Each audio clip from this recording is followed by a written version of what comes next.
All right, happy Friday. So today I'm going to go over the instructions for reading quiz 4 before you take it to ensure that you get as much correct as possible. So the things you will need today to be successful is you'll need chapter 13 from prisoner B3087, your signpost annotations for chapter 13, your comprehension questions for chapter 13, and the chapter 13 glossaries. That being said, you don't need anything from other chapters this week or previously because we are solely focusing on a response for chapter 13. Now, in order to complete the quiz, the first thing you will need to do is you will need to open up the document titled Prisoner B 3087 Reading Quiz 4 Assignment Checklist. This has not only the checklist, but the prompt for today. You need to read the writing task prompt. Note, your response needs to be at least one paragraph or more. The minimum is one. I can probably guarantee you will need more than one paragraph if you are looking to earn above a C grade at least. You must include relevant evidence from chapter 13 in your narrative response, and I will review a little bit, and if you attended Zoom meetings yesterday, you already know what I mean by relevant evidence. Before typing your response, you must type a plan using the graphic organizer. It is titled Prisoner B 3087 Reading Quiz 4 Graphic Organizer. Don't use complete sentences, and please do not take more than 15 to 20 minutes to plan. This is just to give you an idea of what you are writing so you know in advance if you are responding to the prompt.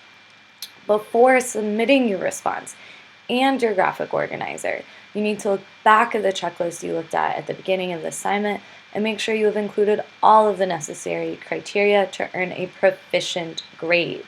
Now, I'm going to review some information. Besides the fact that this is due at midnight Saturday, May 2nd, so you do have about a 48-hour time period, I wanted to review some things that we went over in our Zoom call yesterday that I want to remind you of while you are planning today.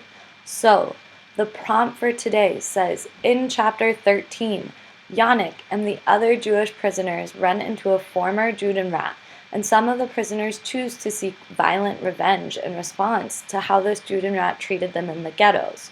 Write a narrative response describing the events in chapter 13 from the point of view of the Judenrat. Be sure to use information from the chapter to show your understanding of what you read. Note, based on this prompt, this is a narrative, not an expository response. So previously we have only written expository responses. The last time we wrote a narrative response was when we were doing short stories and you wrote the letter for all summer in a day. That being said, terms you are thinking about as you work through this are things like setting, characters, plot. Your narrative response needs an exposition, rising action, climax, falling action, and resolution that aligns with the events that you read in chapter 13. Remember, narrative responses include showing, not telling. So you should have things like dialogue. You should have figurative language. Your narrative response needs to have a clear tone and mood for the reader, and you need to make sure that your point of view matches that assigned in the prompt. That means you are considering who is your narrator, who is your speaker, and what pronouns are they using. Now that would be why I would direct you to the checklist, because you can see you plan using the response.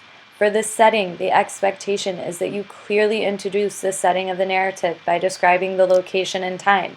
So you need to clearly describe, using figurative language, where chapter 13 took place. The point of view needs to be told from the perspective of the Judenrat.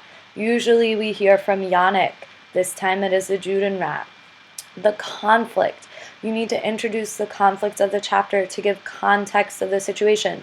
What is the problem that the Judenrat faces in chapter 13? Dialogue. You need to use dialogue, just like how chapter 13 has dialogue. Instead of just summarizing what characters say to each other, actively have them say it and describe how they are saying it using speaker tags. You need to include relevant evidence, meaning you go back into the chapter, you use your signposts to identify words, phrases, descriptions, and dialogue that you can relevantly take and apply to your own narrative response. This isn't plagiarism because you're using it to kind of creatively improve your writing. You also need, as I stated, all elements of the plot. So you need your exposition, rising action, climax, falling action, and resolution. You need to create those elements creatively or utilize the events that already exist that fall into those categories.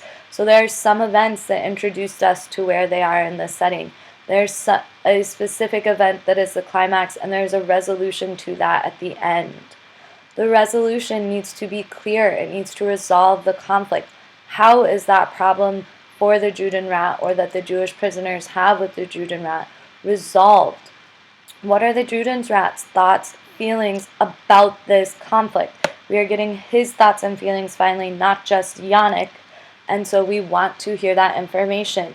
And you need to use figurative language, simile, metaphor, onomatopoeia, etc., repetition, all things we've gone over in your narrative response throughout the whole response, not just at the beginning when you're describing the setting, not just when you're describing what the Judenrat looks like, but the entire response in order to earn the most credit possible. Before you turn in your response, you need to reread it at least twice, looking for spelling errors, proper punctuation, and each piece of dialogue needs to be its own paragraph. It's not embedded in the paragraph. Remember, they each get their own line for a new speaker. You need to use correct capitalization, proper nouns, names of places, all need to be capitalized. You need to use correct grammar, no abbreviations, no acronyms. This is formal writing, even though it is a narrative response. If you have any questions, I am, as always, available to you via text, call. If you want me to jump on Zoom with you, I will do that.